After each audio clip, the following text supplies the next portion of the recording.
All right, good afternoon. Welcome to the February 22nd Industrial Development Board meeting. Tom, I guess we need to read the electronic protocol if Danielle or somebody wants to. I think we do a roll call first. Roll call first. Very good. Okay, David Wagner, Yes. Dirk Crandall, Yes. Rob Nyker, Here. Logan McCabe, Here. Nancy Cook, Here. Jeff Jones. Here. We have a quorum, sir. Very good. Now, if we could read the electronic meeting protocol. Absolutely. Thank you, Mr. Chairman. As you all know by now, the governor has extended the provisions or has suspended the provisions of the Open Meetings Act to allow governing bodies to conduct their essential business by electronic means rather than in person. If you are attending electronically and you do not have video, please identify yourselves by name and position when you speak so that the public can know who's talking. In order to proceed with meeting electronically, the governing body should make a determination that meeting electronically is necessary to protect the health, safety, and welfare of Tennesseans in light of the COVID-19 outbreak. So at this time, if the members of the Industrial Development Board need to discuss that, they should. If there's no discussion necessary, then they should proceed to a roll call vote and determine whether or not they want to meet electronically. We don't need a motion and a second for this. We just need to have the vote. Okay, David Wagner, Sorry about that. Yes. Dirk Crandall, Yes. Rob Nyker, Yes. Logan McCabe, Yes. Nancy Cook, Yes. Jeff Jones. Yes. Okay, everybody approves to the electronic meeting.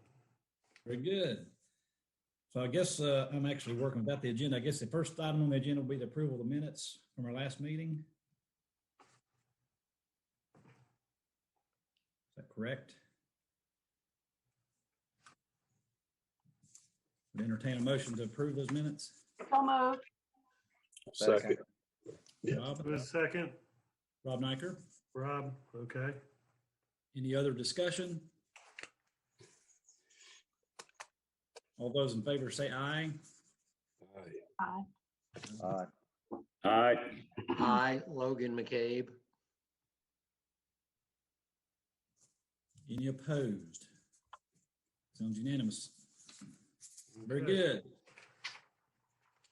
Tom, financials, is that next? Yeah, this would be the financial report. You all received 3 months worth of financials, but if you kind of look at the summary, the only disbursements since the last meeting, it's been for meals, filing the annual report with the Secretary of State, and then we had a $12,500 check to Dave Nelson's group, which is Duffic LLC, for the development of the virtual platform, which we'll get into later. We had a balance of the last meeting of $94,726, and then with those disbursements I referred to, we now have $88,353.70. There was one deposit of $6,660, and that was a reimbursement, partial reimbursement for the audit costs, which were related to the 420 and the bond issue that the 420 money goes to. So we're able to get part of that back, and that was one of the reimbursements. And then the money market account has an ending balance at the end of January, of $101,997.16. Are there any questions? Hearing none, I'd entertain a motion to accept these financials. So moved. Nancy Cook.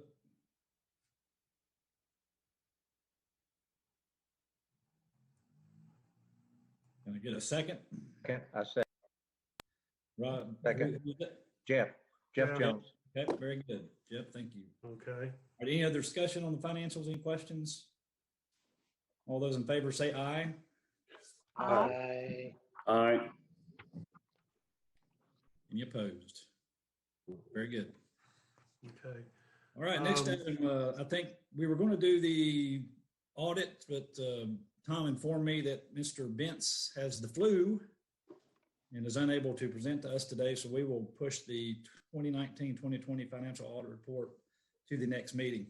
You guys should have received copies of those, so if you want to just peruse through those, and that way when we have him live with us, if you have any questions, it does get a little complicated when you get into some of the 420 accounting and some of the things in the notes. So if you have questions, just make notes and we'll get those answered next meeting. All right, so we'll go into, Tom, I'll let you introduce the Virtual Hiring Expo. And Well, I'm going to actually turn that over to Mr. Garland. So Matt, picking up that piece of work, so I will let him take it over if you don't mind, sir. Matt, go for it. All right. Thank you all for being here. Appreciate your time. I sent the link out to everyone, so I hope you've had the opportunity to look at Kira and take it for a test drive. We're lucky today. We've got David Nelson with us, and I'm going to turn it over to him. He's going to share the screen, walk you through the platform, and show it off, and he'll be available for questions after he's done. David?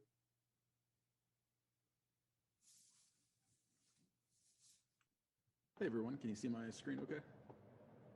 Yes. Great. Oh yeah, this is the Kira Jobs platform. It is basically a way to do a virtual job fair and connect people from job postings and job seekers, but through their defined skill sets and their qualifications. And I think that's kind of the unique part of this, especially right now, that it's something that as job fairs happen, a lot of people are trying to do kind of a single quick event. And I think that the ability to have kind of an ongoing platform is going to be a very unique selling point to this platform. And so it works very simply. Tried to keep it as straightforward and to the point as we can. The job postings right now, we have kind of the heading at the top. We have the ability to find a job or post a job for employers. We put some of the most recent jobs right up here. And we've just posted some of the city of Bristol's jobs for to get things rolling and moving in the direction of a final release. And then we just have some basic information that's on the page, kind of explaining what it is and how it works. But the beauty of it is you can click on. There's two different accounts. Right now I'm showing the perspective of the job poster. This is a job that we went in and created and posted, and it's for the communications dispatching position and with the city of Bristol. And so it automatically tags a nice piece about the city of Bristol. This can include video, images, anything they'd like. And then the job description itself is pulled right from the job posting that's out there. Put all this stuff in, and then it also lists the skills and requirements that are needed for that. And from there, a job seeker can immediately hit apply now. As a job poster, you're able to come in, unpublish it, edit the details, whatever you need to do. So I come in and edit. We've got a nice little editor. This allows us to include pictures, YouTube videos. A lot of people have this is the culture of our business, this is how things work, so they can drop that in, direct links to other qualifications or certifications if people are curious about what else is out there. And then everything else, it can be copied and pasted right from their existing documents or websites, and then it can be reformatted, and they basically can edit their content as much as they'd like. We also, especially we're in 2020 and 2021, it's pandemic world. It allows the people to select if it's on-site work or if it allows remote work or both. Some are on-site and allow partial remote work. A person can put in several interview dates. So if I'm going to be interviewing these dates and times, I can, and they can drop it in and select, say tomorrow at 12:30. Then when they actually go to apply, they can select those dates and say, hey, I'd like to join you on tomorrow or Tuesday the 23rd for an interview. If somebody's applying to that. We also have Calendly or any scheduling links. Some businesses we found have been using these types of links a lot more. And so they can just drop this in, and that'll allow them to click on that link to schedule an appointment right there. Or they can just leave it open, and if they don't include anything, it still allows them to apply without, kind of get that process starting. I think the big piece to this is to match the employer's existing process as much as we can and allow this to be a filter to them. Instead of being an Indeed.com where people have to put in tons of work to post their jobs, to go in, fix up your resume and everything, we really want to connect people by skill sets and get that discussion going. And that way businesses can participate in these types of programs and this virtual job fair environment without having to throw in a ton more work on top of everything else they're already trying to do in the new digital age. For their job, they can come in and they can select all kinds of different requirements. This is just a partial list. This list will build dynamically over time. We're going to be standing by watching it and kind of cleaning it up right now, because if I go in and say I'm, CCED certified, that's not there right now. I can throw that in there, and it now is available to the next person. So that will take, we'll watch it, clean it up, make sure there's no duplicates over time. And then eventually we'll lock that down. And so that when they actually do submit something that doesn't exist, it'll initially go to a kind of a moderation piece that would go in. We'll know there's a new one, we'll go check it out. And then we'll be able to say, all right, this new item's in there. Is this correct? Is it a duplicate? And that way there's kind of a process that goes through that as we've kind of finalized the system. If you have non-essential skills, maybe you just really want people that are good at problem solving and teamwork, obviously, you can have those in there as well. So those may not be requirements, but they're like nice to haves or non-essential skills for that job. Yeah, and when you hit that, you save it, it's all ready to go, and you can unpublish it, you can preview it, go in and kind of see what that whole thing looks like at that point moving forward. So that's the job posting side. Any questions on that?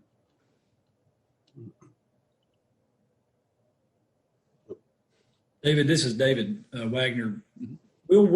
Is there any possibility of having some sort of support desk or somebody, if somebody's first time into this, that somebody can walk them through how to, it looks pretty easy, but you never know, and somebody get in here and have questions. We have that resource available. Yeah, we're doing two things right now, and really this kind of leads to the next step, is that getting the employers on board and let them play with it, get a few of them, making sure everything's good to go. If they give it a thumbs up, we're off to the races to run this as fast as you guys want to deploy it. Part of that, though, is that we're going to create a series of videos for if you're on the job posting side. If I go in and like here, there'll also be a little help section down here that we're adding in. And it's a bunch of very short and to the point screen capture videos on this is how you post a job. This is how you add video. This is how you add pictures. And so if you have any sort of questions, we're trying to capture most of those with these support videos, and we're gonna do the same thing on how do you apply for a job, what happens next. Then of course, we also will have the contact section at the top that will be the support page as well. We haven't turned that on yet, just in case we don't wanna kick off the support on that. But yes, that is all built in so that when people have trouble, there's a really quick, something that can help solve most of their questions. We're looking for 80 to 90% get solved with the videos, and then you're really just dealing with more of the oddball questions or strange things that they may want or don't understand. And again, if we see a recurring pattern, we're going to turn that into a video as well.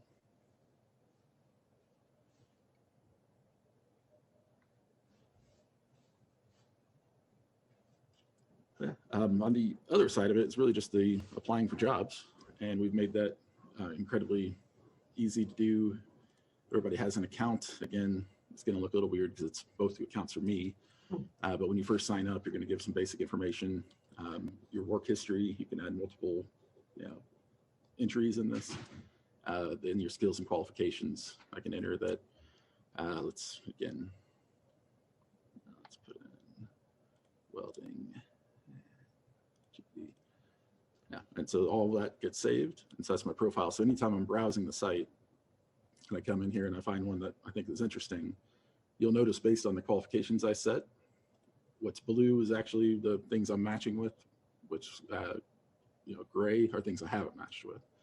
So that's kind of helping people understand this is a job for you, this is not a job for you.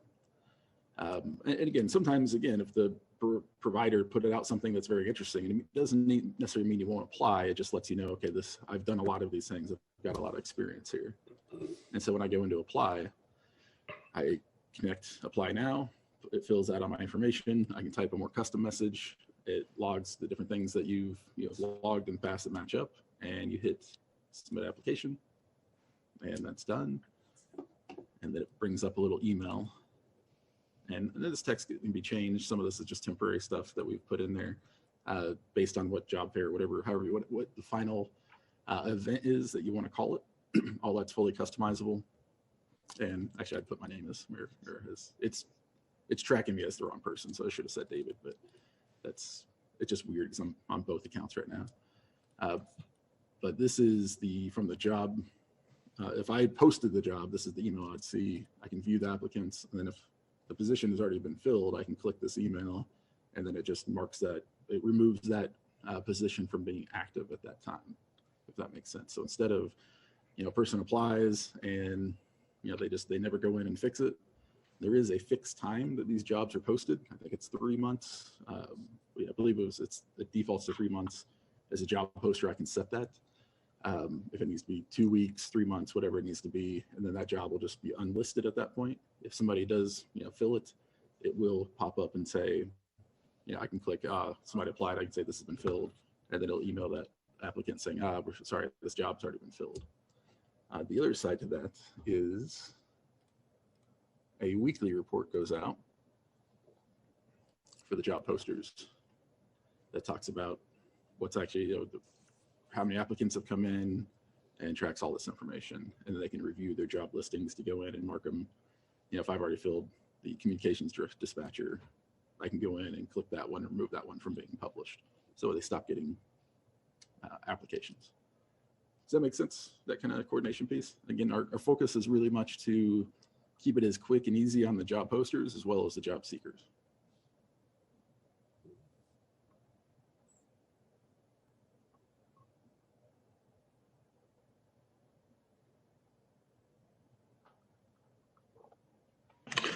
David, this is Dirk Crandall. I had a couple of questions.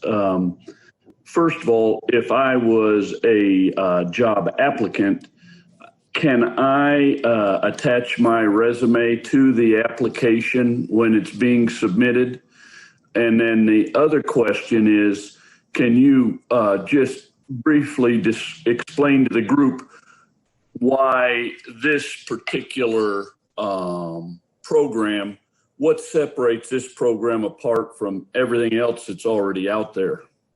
Mm-hmm. Sure. On the application side, the point of this program is actually to connect people, and then instead of creating yet another tool for job posters to actually have to go through, we're hooking into their actual current system of job applicants. And so the typical process would flow as I find a matching job, I get connected to that person, and then I get connected to either do an interview and bring my application or my resume to that, or they're going to go, hey, I need you to fill out this information on our website already anyway. Now, job posters can automatically just post those links and say, hey, here's where you apply, if they don't want it to be a back and forth email. And so as we got started on this, the research we found was that a lot of other employers out there are using tools to, they've already built a system and a process, and if somebody wants to apply for a job, they've got to go through this process. And so creating a whole new piece where they send that's something we definitely can add, and we can add very quickly. If the employers go back, they say, no, this is actually, we would want that to happen. But right now, as it stands, we've looked at that and they've said they just want people coming to them. And so instead of seeing this as a Indeed.com or Monster.com, this is a tool for a virtual job fair where you can post, you get employers to post jobs and then immediately connects people. And I think where it's a little more unique is that with job fairs, I go in and I put all my information in, and then 3 or 4 more jobs get added late in the day that I match with, I will be notified of those, that, hey, these new jobs are out there. And it just kind of happens automatically through email, as well as going and checking the website. And so right now it's really a tool to connect people to then apply for jobs. Does that answer your question, Dirk?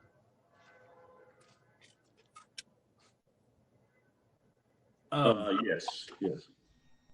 David, I've got a question, or this might be a Tom or Matt question. What is our plan to drive traffic to the site on the employer side as well as those seeking jobs?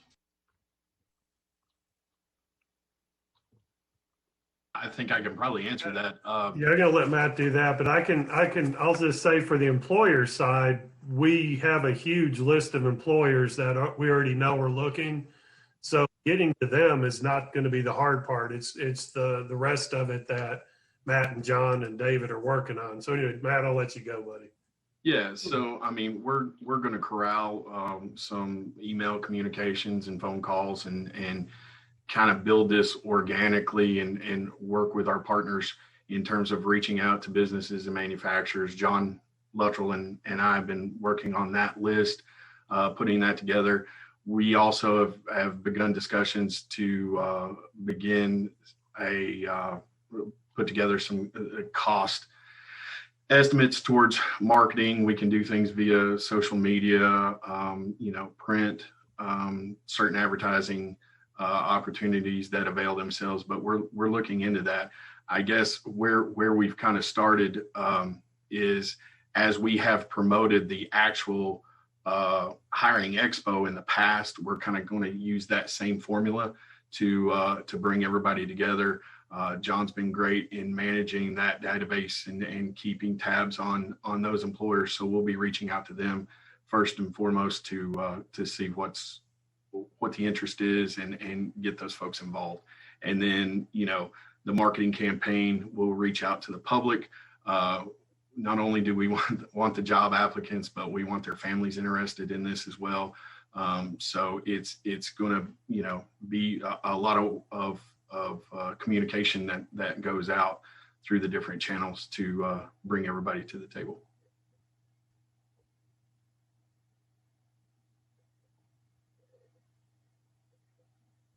David, I have a question. This is Jeff here. The screen that you were showing a minute ago when you had the job posting and it was showing the number of applicants that had applied for that job, does it list them by name, the summary page? Does it list them by name, or does it just say, who has applied for that? I see 1 and 2 applicants on there. So you're saying that one person has applied for that and 2 has applied for the other. Are both of those accounts that you've created, or are there others on there already as well? Those are just the accounts we've created so far. Because I created an account as a job seeker, and I didn't see any of it where I had applied on there. That's why I was asking. As we found tiny bugs or any issues, we've gone through and cleared things out and then re-put stuff back in to get that kind of basic testing. Would it be better to show the names of the applicants on the report back to the employer, or you think just the number, or is that or am I being too picky on that?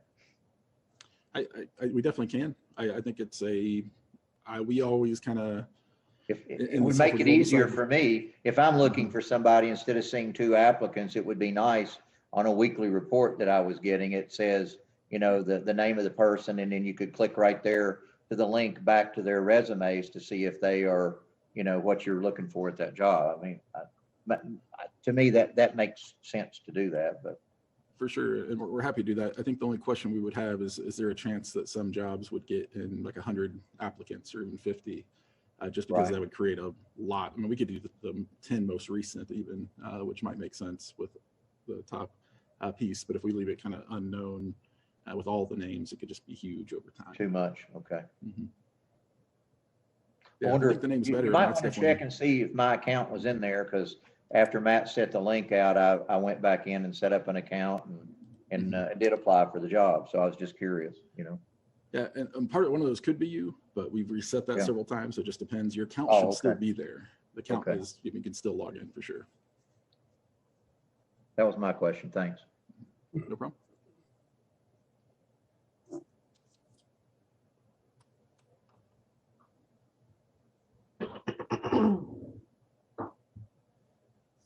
Any other questions? I guess, and then kind of get back to Chad's point as far as, and I think what a lot of us are kind of looking for now is, let's start getting some firm dates and, here's our plan and here's where we're going to roll out and here's where this thing's going to be actual live. And, we're going to do a marketing blitz middle of March, or, what can we get some defined dates and timeline on when this thing will be pushed out? With this group's blessing today, and if you guys are comfortable with it, what I'd like to do is begin communicating with our manufacturers and our businesses, getting them interested. David's going to finish up the how-to videos and get that knocked out, and then start putting that together. But I don't think it's too aggressive at all to say that by mid-March we will be in full-on media blitz and promoting this and getting it up and running and out there for everybody to see. I don't think that's hard at all. And David, what we could do also is, as the plan and the dates and the rollout, we can share it with the board. So Okay. you all will see what's going on. We can do that and, then kind of update at the March meeting, what's going on. And like any other of the board members to speak up, but I think, we all are extremely excited about getting this out there, but we need to get it out there. To me, it looks like a wonderful tool, but until we get to use it, it doesn't do much good. True. So as it's being marketed and promoted,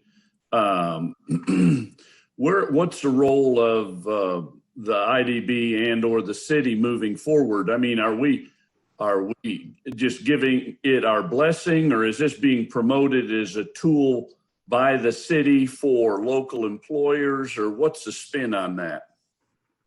The answer to that is both yes. So we want your blessing, and we will need help in promoting this. So we'll be reaching out to you guys to help get it out to everybody. All I can encourage you guys is to continue to access this, take a look at it. If you've got any cares or concerns or worries, reach out to me or Tom, and we can get that to David. And we, I want this to be as perfect as possible when it hits the public. And that's just, it takes a little bit of time because we're dealing with something that's brand new.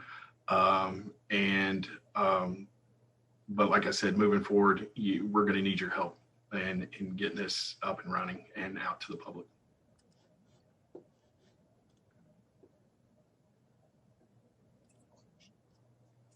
Okay. Are there any other questions for David or Matt or Tom?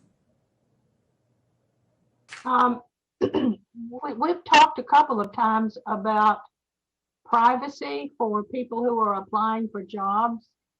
How will the applicants be informed of that?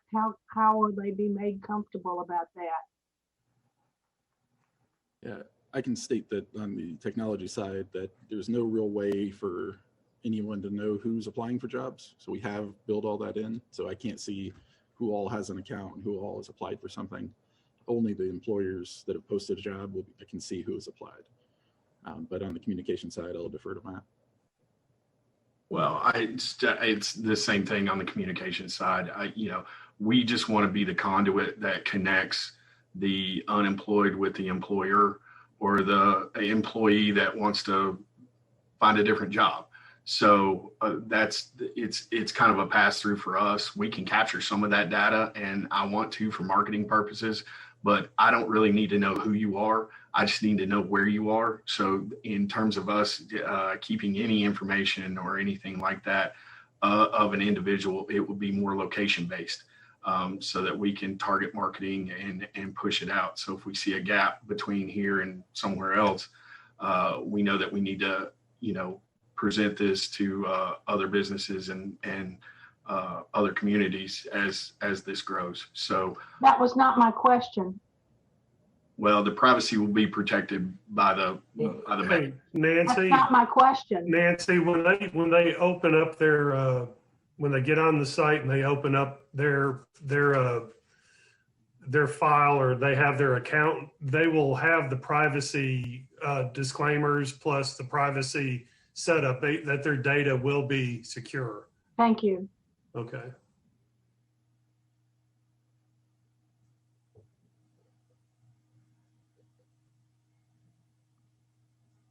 Is this going to be open to just Tennessee businesses, or will we go across the state line? And have we determined some sort of a formula? I know we've had this discussion many times in the past, and how are we going to deal with that with this new software program?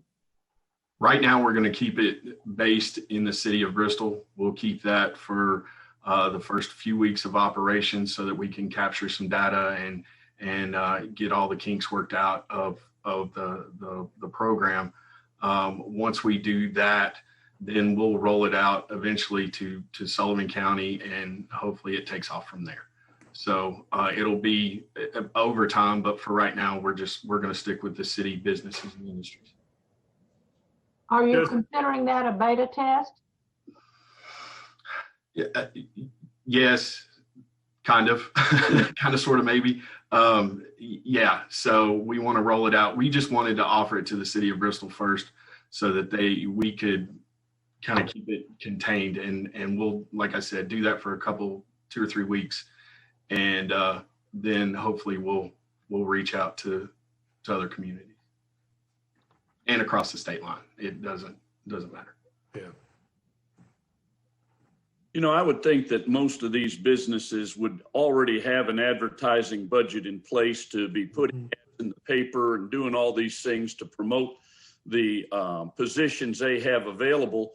Is it out of reason to ask for some sort of a monetary commitment from people who we put on the site, or who get put on the site? Not that we're doing it, but whoever gets put on the site that to help to defray some of the marketing, advertising, and those kind of costs?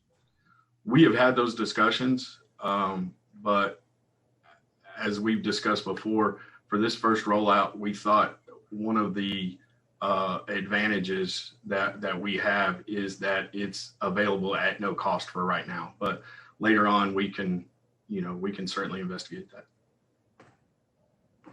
I foresee that, Dirk. There'll be opportunities for, people to buy space on there. Plus they could actually probably, like if you have a company and you want to, I guess, boost it of some sort, we'll have those opportunities come pretty soon. But initially, as Matt was saying, we're rolling it out to the employers of Bristol, just like we did with the hiring expo. We didn't charge. But once this thing gets legs, then we will see opportunities for it to generate a little bit of revenue, at least to offset the marketing and the ongoing technical patches and some things that we foresaw that would be coming on as the site grows and gets more robust.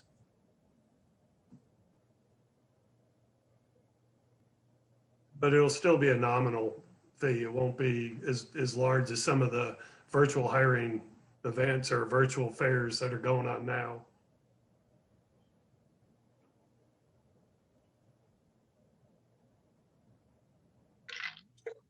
Okay. Are there any other questions? I guess next action items for us will be getting some firm dates and some ideas on Matt about rollout and plans for that. Yes, sir. Very good. Like I said, I think it's a great idea. Just need to get it going. All right. Next on the agenda, I think we're going to go to community partners. Is that correct? Yeah, let me speak up for April. She apologized. They've had a death in the family, so she will not be participating today. So she sent her apologies.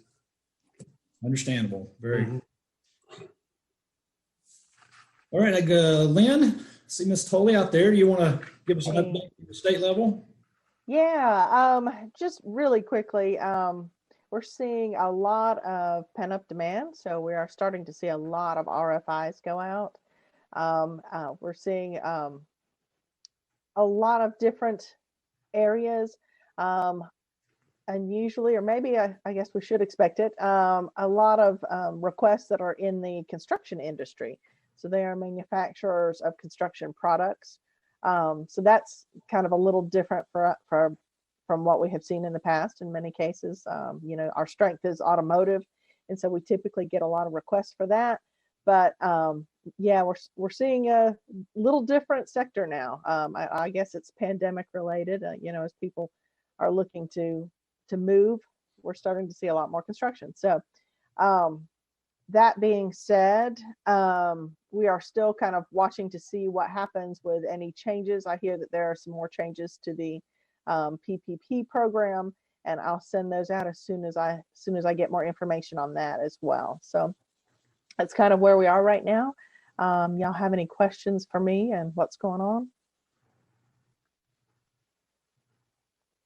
All right, thank you. I appreciate it, y'all. Thank you, ma'am. And I don't see Clay. Is Clay not on the? I'll just throw in one quick update from Network since I'm on that board as well. But you know, the bond issue that has been contemplated and approved, I think we're actually getting very close to issuing those bonds. That's for the rail siding, PP Park, Partnership Park. There was a huge process of trying to get the certificate of need put together, public good or whatever they call it. But I think that's all complete. And what I understood from the last meeting, Tom, is that should be pretty soon. Unmute. Thank you. Yeah, they had received some inquiries a week ago Friday, which have all been resolved. So they should be in the next few weeks getting approval to move forward with the bond issue. Go ahead and sell the bonds. Okay. And it is in that same vein, BTS had already had the bid opening. They have selected a low bidder. They're going through some due diligence right now, but you should be seeing work out on the business park for those other two pads in the next month or so, whenever the weather allows for it. And it came in under budget, so that's good also. But we'll see how much rock there is. Enough they want to have a quarry, right? Right. So Oh, very good. I guess we're Deidre, you want to give us an update from the city school side? Sure, thank you. So just to tell you about what we're doing in career and technical education, CTE in Bristol. Very happy that the 5 new programs that we added last year are up and running now. We now have welding. All the equipment is in place. That was a Perkins Reserve grant that we received. A great instructor. So great things happening there. They'll be able to get AWS certified and possibly articulation credit with Northeast. And we also added cybersecurity. That is going extremely well. Lots of demand for that from our students. Hospitality and tourism is a new program we added. We started the year with 11 kids signed up. The first class started in January, and now we have 25. So we'll be doing the 2nd and 3rd levels of that next year. And we started Rehab Careers, it's a sport and human performance program of study. So that is going well, and teaching as a profession. So all of that was based on the data in Bristol, the need for all of those areas. And we were fortunate to be able to start those and have teachers that had the right certifications to be able to do that. So that's going well. Our business management program just got the Tennessee Certified Pathway recognition. So we'll be doing that in some of our other programs as well. One of the biggest things I'm excited about is our pre-apprenticeship work that we're doing. You may not be, I'm sure that you're familiar with what an apprenticeship is. A pre-apprenticeship is something that is what's happening in the high school that would lead students to an apprenticeship. So the pre-apprenticeship, we just set one up with J.A. Street in construction. And basically what that means is our students at Tennessee High, we're already doing the NCCER industry certification and the OSHA 10 industry certification. But those two things, plus all of the coursework there, we're actually in J.A. Street's apprenticeship. So with having this pre-apprenticeship, when we recommend students to them to interview, they are agreeing to interview. So, and those hours that they spent, for instance, 72 hours is how much credit they would get for the NCCER that they did at Tennessee High in that apprenticeship. So I'm happy to report that we had a student interview last Thursday and he got the job. So he will be starting out at $11 an hour, and we're just thrilled with this because he hasn't even graduated yet. He'll be doing work-based learning starting at 1 o'clock and being able to leave and report to the job site. So that is kind of the new wave. We'd love to set up pre-apprenticeships. If businesses already have apprenticeships set up, then we can talk to them about that. I can look at what we're doing here. We've just got a lot of great things going already, but the nice thing is it provides that pathway right from a student that has those skills. And of course, we're not going to be recommending someone that has good attendance or discipline issues. So the people that we would be sending to interview with you, with the businesses, would be people that we recommend. So it's just a great program. We met last week with Seaman Corporation. So we have a plan to begin a pre-apprenticeship program with them. We're just starting into those talks now, but definitely looking for others. And we just recently completed some marketing of our programs. There's a CTE programs virtual tour that we have. It's actually on our website, but we can get you those direct links. I think I sent that to Tom too. If you're interested in what we're doing in our programs, you can click at different areas around the school, click on a certain program, and it'll be a video of the teacher or maybe a video of the students or some pictures that are happening in the classroom. And you can be able to see just what we're doing. So I'm excited about that. Dual enrollment, we've got some new things coming there. In automotive, Northeast State is going to send us an adjunct professor to teach paint and refinishing. We just recently, with the help of Wallace Collision Center, Blue Ridge Color Coatings, and Shop Fix, got our paint booth running. So we'll be starting that program. They'll take that paint and refinishing, and then also non-structural repair, and a special topics course. So very excited about that. That could lead to a certificate in auto body because we have welding as well, and one of those classes is welding, that they could do an articulation test to get that credit. So excited about that.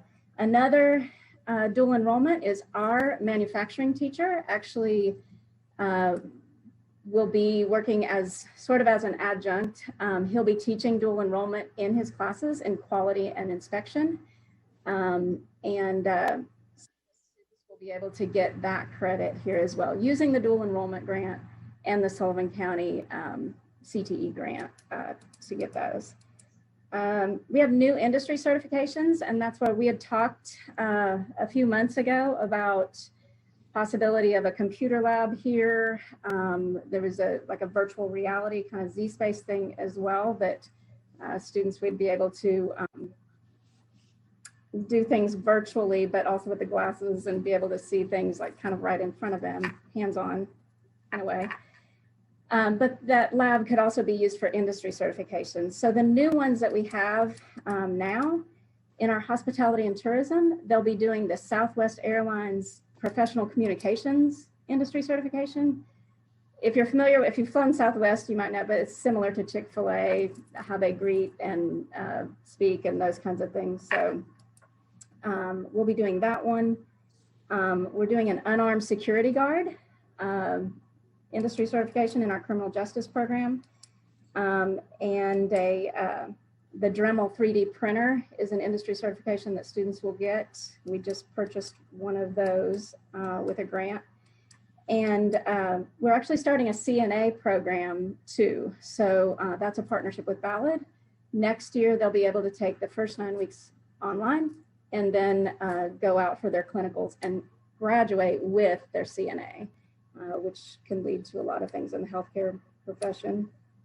One of the other things that we're doing is the Adobe Certified Associate, and which is new. And we are starting in-house student internships. So we just had last Thursday, a student interviewed with our maintenance department, and they're going to be starting working with them and doing work-based learning, leaving at 1 o'clock to go help in that area. So that kind of summarizes all of that. One of the big things we're trying to get ready is summer internships, work-based learning. So if anyone was interested in having a student work for them, we would funnel that student to the business to be able to start a summer internship. And that can be paid or not paid. They'll get a work-based learning credit from us. If it worked into being paid for them, that would be great, but it wouldn't be required.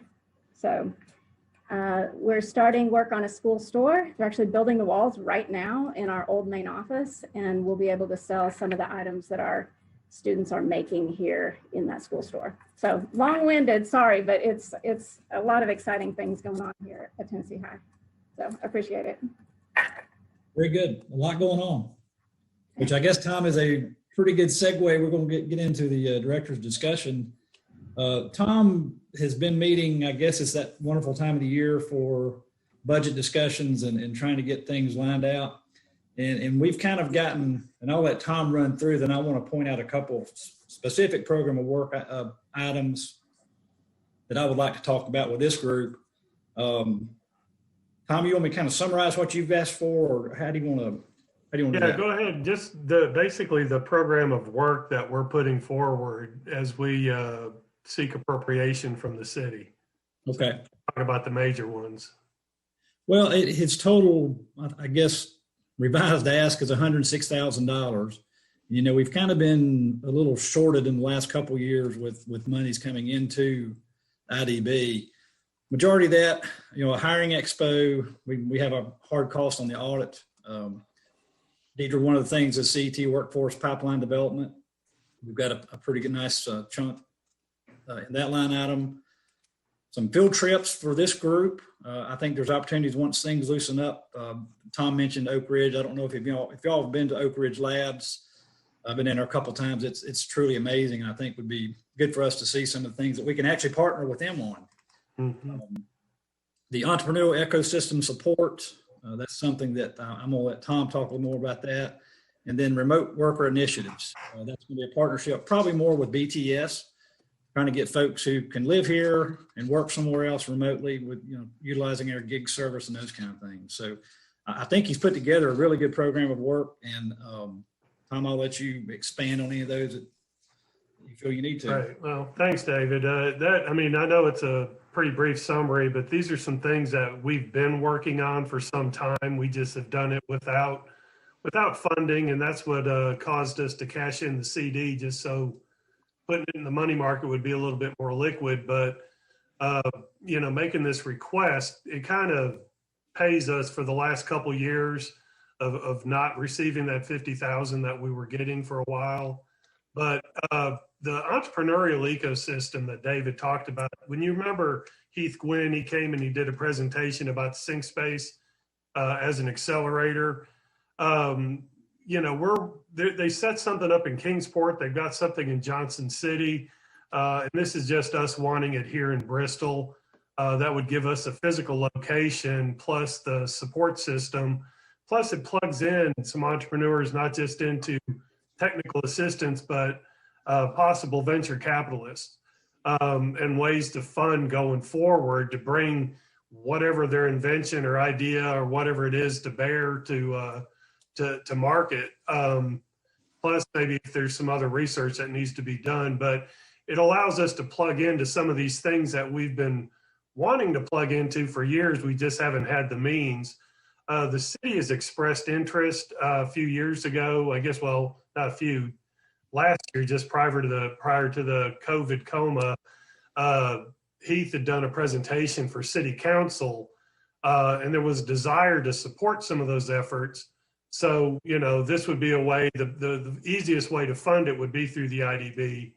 But anyway, it just kind of checks all the boxes for us to have a, you know, kind of a varied base and not put all of our eggs in one basket and all those little sayings, but it allows us to grow an industry. They tend to locate where they're incubated. And this actually accelerates it to where we'd be possibly looking for manufacturing space, things like that. So it just puts us in the game. It makes us competitive with not just the region, but the United States and the planet, basically.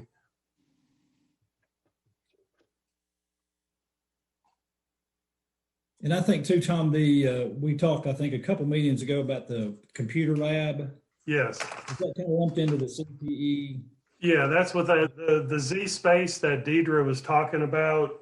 Some of thing is the applications, it's not just the being able to take a test. You've got augmented reality. They could take CLEP tests, not just the certifications, but this thing deals with cybersecurity, the sports and human performance, welding, automotive maintenance, criminal justice, engineering, emergency services, machining technologies, nursing, residential, commercial construction, therapeutic services. So us being able to partner with the school system and help get this computer lab, I mean, it's huge. It's pretty broad based, and it's very timely. And this is a way for us to, as we move back to create a pipeline, the industry that's here, we need a steady flow of employees.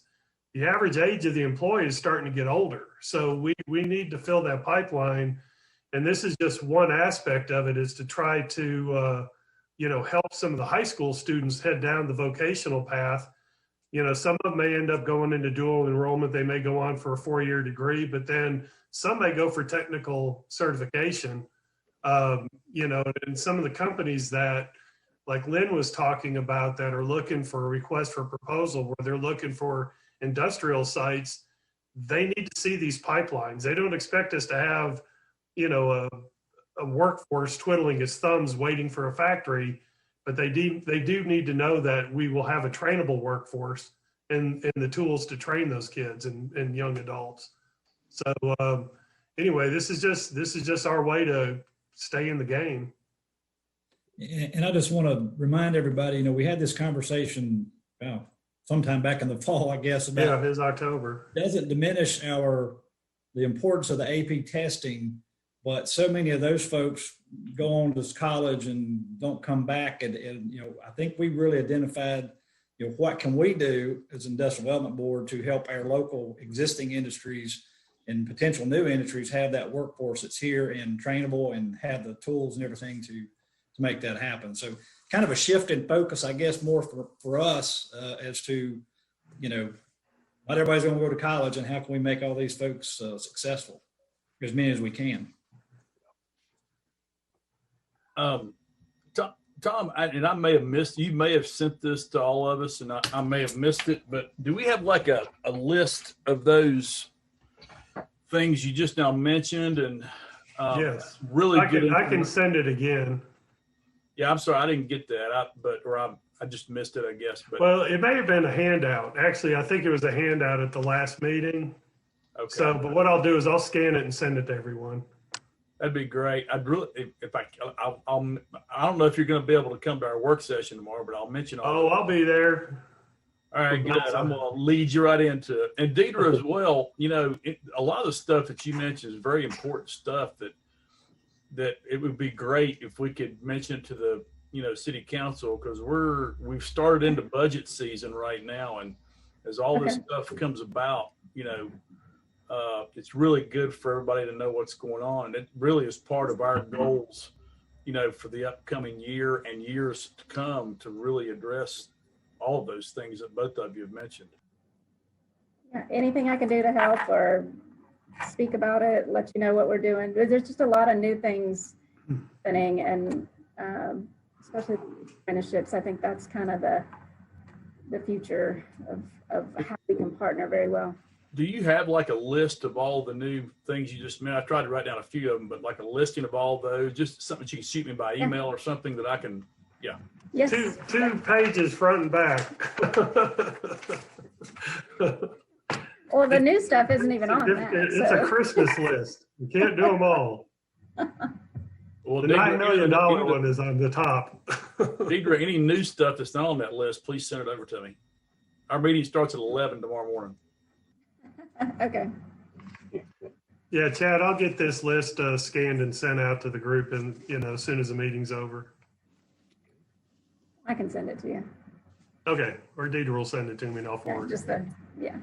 Plus, Hey, Chad. it'll have the link to the CTE, the school's website and the CTE page. No pressure, Chad. Yeah, just put our funding back, Chad. That's all we ask for. Get our We'll funding get back. it. I think we'll get it back. We just need a little bit of ammo Yep. to shoot at them. I think we'll be okay. Yep. Are there any other items that the group would like to discuss or any questions, comments? Tom, did you have anything else? No, that was it. That was it. I guess we'll get Dirk to drive the bus down to Oak Ridge National Labs. Yeah. So anyway, those are some things that would be nice, and just we'll talk about that. Oh, I do have one thing. So far, the governor has not renewed the electronic meeting ability in the open meetings piece. So that means we may be back in person next month. Okay. Unless he renews it or issues another executive order. So did I hear? I just want to make sure I understand. We're going live with the website March 15th? I believe so, Matt.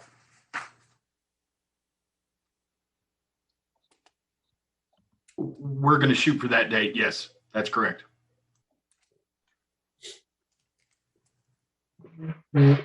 All right. Any Matt, other? tell him what Kira stands for. It means higher in Albanian, I believe, is the translation. Here's a trivia question for you. Yeah.